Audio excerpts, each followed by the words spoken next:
Olá, no Papo com o Editor desta semana, a gente entrevista o senador Ângelo Coronel. Ele é o relator do projeto da reforma do imposto de renda no Senado.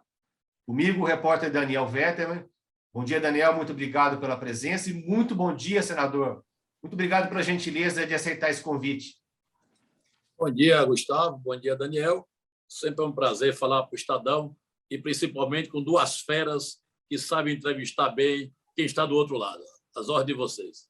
Senador, como é que o senhor avalia o modelo do projeto que foi aprovado na Câmara, com o aumento aí, né, do projeto da reforma do imposto de renda, que aumenta a isenção do IR para a pessoa física, a redução para as empresas e a tributação de lucros e dividendos?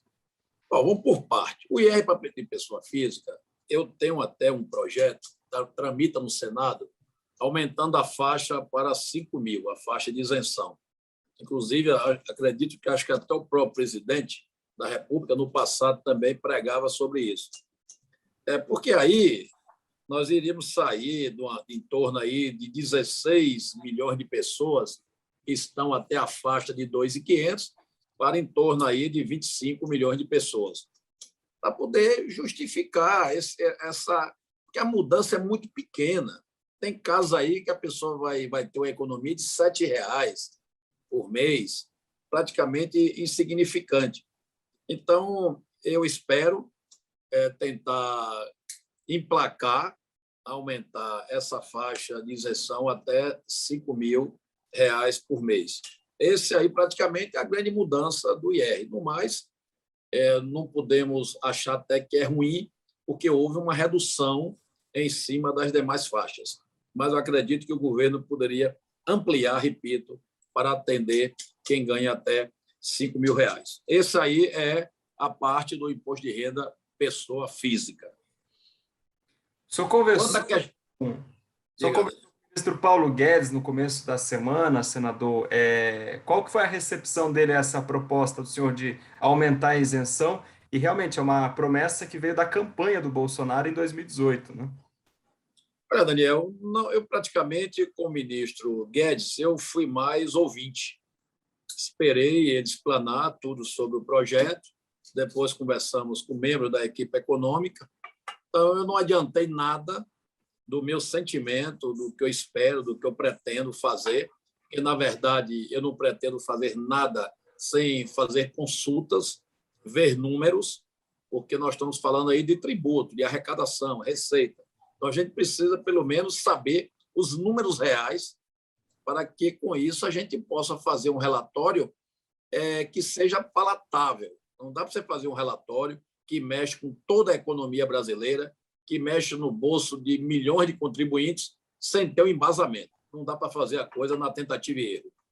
Agora, senador, tem alguma medida para compensar esse aumento de isenção que o senhor está propondo? Porque a gente sabe que o imposto de renda, o projeto é um grande emaranhado de queda de arrecadação por um lado e aumenta do outro, né? Então, se tem uma proposta, tem que compensar de outro lado. Olha, na verdade, tem o aumento do CEFEM, que, como está no projeto, que geraria mais um incremento de 6 bi. Nós temos também a redução da contribuição social sobre lucro, para, se você derrubar os incentivos, também já entra mais uma parte de receita. Lucros e dividendos também entra uma parte de receita, apesar que o lucro e dividendo está mais visando o Auxílio Brasil. Mas essa renúncia, Daniel, vai ficar em torno aí de uns 30 bilhões por ano, e tem mais ou menos aqui uma receita prevista de aproximadamente 27 também, 27, 30. Mas eu estou te falando, eu falar de 27 ou 30 é muito temerário, porque eu ainda não estou de posse desses números. Mas, por exemplo, você reavaliar os imóveis, está prevista aí mais ou menos 4%, isso pode gerar também de 6 a 8 bilhões. Enfim, quando eu tiver de posse desses números, é que eu vou poder tabular para ver se realmente comporta a gente aumentar a faixa de isenção para R$ 5 mil. Isso é uma pretensão, mas primeiro ele tem que analisar os números para ver se é possível. Senador, o senhor citou aí o Auxílio Brasil, né? O governo vinculou a reforma do imposto de renda para financiar o Auxílio Brasil, que deve substituir o Bolsa Família, mesmo com um projeto sem aprovação, e ainda com a perspectiva aí de queda na arrecadação, efeito negativo na arrecadação. Qual que é o risco do governo condicionar uma coisa a outra? Olha bem, Gustavo, o governo fala que queria, tecnicamente, ter uma fonte de receita para cumprir as normas legais. Evidentemente, se fala também que o recurso para cobrir o Bolsa Família serão os precatórios. Então, a gente tem que, na verdade, ir analisando para ver se realmente vai ser esse dinheiro da distribuição, da taxação na distribuição de lucros ou de dividendos, ou virão dos precatórios. Porque, na verdade, o governo, onde aprovou no Congresso, é a maneira dele dar o respaldo técnico, que você não pode criar uma despesa sem ter uma fonte alternativa de receita. Então, tecnicamente, ele deixou apto a criação do Auxílio do Renda Brasil. Mas a questão da receita, isso ainda vai ter que fazer conta, porque houve um incremento de receita atualmente. O Brasil arrecadou muito nesse período, quer dizer, o Brasil está com superávit de caixa, só que mesmo você com caixa, você precisa ter a contrapartida jurídica, o que aconteceu na aprovação de ontem. Mas eu nem imaginava para que esse PLN, porque o governo poderia ter criado o Auxílio Brasil por 2 anos e depois fazer a revisão daqui a 2 anos, sem transformar o Auxílio Brasil num programa permanente. Podia deixar para outra oportunidade, mas cada um sabe o que faz. O executivo são eles, é quem está com a caneta na mão, eles estão preferindo fazer dessa maneira. Agora, Gustavo e Daniel, não dá para querer aumentar impostos no país, sacrificar o parque industrial, comercial e de serviço. Isso não dá. Eu acho que reforma é para reformar, para reduzir, não reformar para ampliar. Então, eu defendo isso, vou ouvir praticamente todos os segmentos da sociedade empresarial, estão agendados comigo, para ouvir as reivindicações de cada setor, para ver realmente onde é que está pegando, onde é que vai pegar sobre isso, para que a gente possa lavrar um relatório de comum acordo com os pagadores. Porque não dá para você fazer um relatório de imposto de renda sem você ouvir quem paga, quem gera a receita. Aí não dá. Então, nós temos que ouvir quem é o gerador da receita. Porque você simplesmente fazer renúncia fiscal é ótimo, mas nós temos que ouvir aqueles que fazem com que o dinheiro entre para ter uma possível renúncia fiscal. Agora, senador, o governo quer lançar o Auxílio Brasil com um valor de R$300 já a partir de novembro. E aí o plano B é prorrogar o auxílio emergencial. Vai dar tempo de aprovar essa reforma no Senado até lá? E a gente tem que levar em conta que, se houver alteração, volta para a Câmara, né? O governo pode contar com esse prazo? Mas com a aprovação de ontem, o que acontece? Ele disse que, se estiver tramitando, ele pode fazer. Então, praticamente tirou essa trava. Então, pode ser que o nosso projeto aqui pode demorar para outubro, novembro, dezembro, para o ano, porque ele está respaldado, que ele está tramitando. O risco seria se ele saísse de tramitação. Como o governo não vai tirar, porque ele aprovou ontem para isso, então não tem esse risco, esse lapso temporal. E o senhor pretende entregar o relatório quando, senador? Qual que é o cronograma que o senhor tem planejado? Olha, eu espero ouvir ao máximo as representações empresariais do Brasil. Acredito que deve ter quase, acho que 20 ou 28 marcadas a partir de hoje. Eu estou até rouco, viu, Ricardo, de tanto falar, para que a gente possa ouvir, e espero, se conseguir ouvi-los até o correr do mês de outubro, até o final. Eu espero da entrada final de outubro, início de novembro, para que possa ser avaliado da CAI. Agora, é importante, ontem eu estive com o deputado Arthur Lira, almocei com ele, já também começando a discutir o assunto para evitar que o projeto saia do Senado com algumas modificações e tenha também que ser referendado pela Câmara ou não. Então, espero fazer esse relatório de comum acordo com as lideranças da Câmara, principalmente o presidente Arthur, e, evidentemente, também com o aval do presidente Rodrigo Pacheco, é ele que é o responsável pela pauta no plenário, para que a gente possa, com isso, sair com um acordo a respeito desse tema. Senador, ontem, o senhor falou que encontrou ontem com o ministro Paulo Guedes, e ontem o ministro Paulo Guedes criticou a indústria brasileira, né? Ele falou que a indústria fica sentada assistindo Netflix, quando deveria se modernizar. O que o senhor espera ouvir da indústria aí nessa série de conversas que o senhor vai ter aí para tratar da reforma do imposto de renda sobre o ministro Paulo Guedes? Eu discordo dessa fala do ministro Paulo Guedes de criticar o parque industrial brasileiro. O parque industrial brasileiro é um parque que vem se renovando a cada dia, buscando sempre tecnologias, buscando novos projetos. Eu acho que é você chutar a canela do seu parceiro. A indústria é um dos grandes alavancadores da receita tributária brasileira e você chutar seu parceiro que te dá a verba para bancar os programas, eu achei que o ministro Paulo Guedes foi infeliz nessa colocação. Agora, senador, o senhor citou aí os precatórios, né, que é a compensação pelo lado da despesa que o governo está procurando para lançar o Auxílio Brasil e, pelo visto, abrir margem para outros gastos. Como é que o senhor está avaliando a viabilidade de mudança nessa regra, que hoje está integralmente submetida ao teto de gastos? O Congresso, em especial o Senado, vai dar aval a essa proposta do governo, a essa solução que está sendo defendida? Olha, o ministro Paulo Guedes estima ter aí, com essa PEC dos precatórios, 30 bilhões para fazer frente ao auxílio, ao Renda Brasil. Então, o Senado, na minha ótica, não irá se opor à criação de um programa que vai aliviar milhões de famílias, já que vai passar para 17 milhões de famílias que passam aí, que estão vivendo praticamente abaixo da linha da pobreza.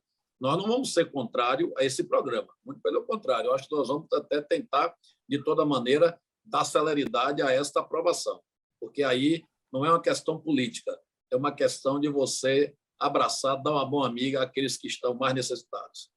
Senador, mas a gente tem a questão política, a gente está no final de setembro, né?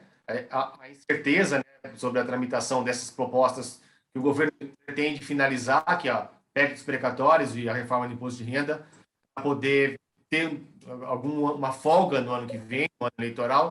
É um risco, assim, aprovar tudo isso e para poder turbinar aí as promessas eleitorais do presidente Bolsonaro? Olha, na questão do imposto de renda tem esse problema da anualidade. É obrigado, para poder entrar em vigor em 22, terá que ser aprovado até 21, até o final desse ano. Da minha parte, eu espero entregar o relatório ao final de outubro, início de novembro.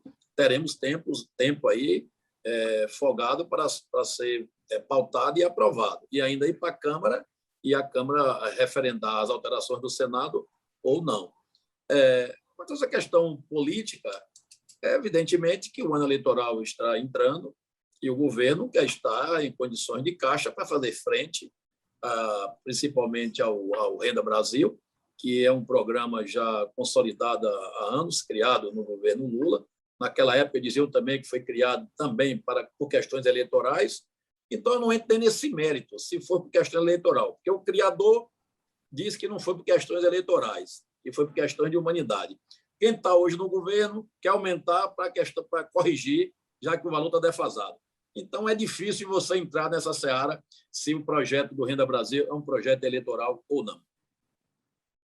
Agora, senador, uma grande discussão que se travou na Câmara, vai se travar no Congresso, é a questão da tributação de lucros e dividendos. O Senado tem uma proposta parecida, quase foi aprovada na CAI ali antes da pandemia. Queria entender a diferença de uma medida que é defendida por especialistas, por parlamentares. Qual que é a diferença entre essa medida de tributação de lucros e dividendos para essa tributação que está sendo embutida ali na reforma do imposto de renda? Dá para casar uma coisa a outra? Dá para amarrar uma coisa a outra? Olha, na verdade, nós temos no Brasil três modalidades de imposto: o lucro real, o lucro presumido e o simples. É evidente que o simples está fora desta reforma. Tem aí o lucro presumido, que, ao meu ver, a grosso modo, ainda estou estudando, essa categoria de empresas não serão beneficiadas com esse projeto que eu estou relatando. Na questão do lucro real, é diferente, porque aí é uma questão de DEL-CRED, é despesa e receita para poder gerar o imposto a pagar. Mas no lucro presumido não, é na cabeça. Você emitiu a nota fiscal, você já está com um valor a pagar de imposto. Então, essa contabilidade aí eu tenho que fazer para ver se esse projeto que está na minha mão relatando, se ele é mais palatável ou não em relação ao que foi aprovado na CAI. Se não me falha a memória, até do senador Otto Alencar. Então, isso aí nós temos que fazer esse comparativo para ver qual é o melhor momento. Esse, evidentemente, que está sob a minha relatoria, ele tem a vantagem que já veio da Câmara, então é só voltar. O de Otto, se não me falha a memória, ainda tem que o plenário do Senado e depois ir para a Câmara e votar de novo. Então, pode ter aí um período mais extenso. Mas uma coisa é certa, empresário não é que ele não gosta de pagar imposto, mas ele quer pagar imposto justo. Por exemplo, você vê que quando você sai de uma carga tributária hoje das empresas de 34% e cai para 26%, como está no projeto, você ainda está acima da média mundial. A média mundial das grandes potências está em torno de 23%, e chegando países a 21%, se não me falha a memória, os Estados Unidos. Então, o que acontece? Se é para poder modernizar o Brasil, para poder, pelo menos, ficar dentro das grandes, similar às grandes potências mundiais, principalmente os que fazem parte da OCDE, nós temos também que reduzir para chegar a isso. Então, ao meu ver, nesse momento, existe uma perspectiva de eu reduzir também mais ainda essa alíquota do imposto de renda pessoa jurídica, ficando na média mundial, principalmente dos países que fazem parte da OCDE.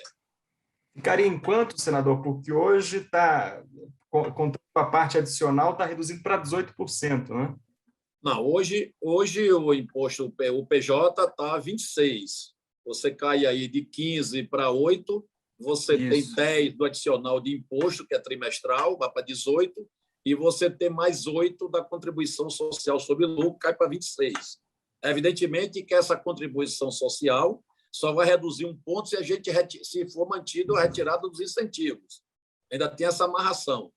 Então, está proposto 26%, mas eu ainda acho, já que está tributando dividendos, já que está tirando a distribuição de juros sobre capital próprio, esse imposto pode também se igualar às grandes potências, já que o Paulo Guedes gosta muito de comparar o Brasil com as grandes potências, principalmente quando ele diz que tributação de dividendos, fora do Brasil, só tem a Lituânia e a Letônia.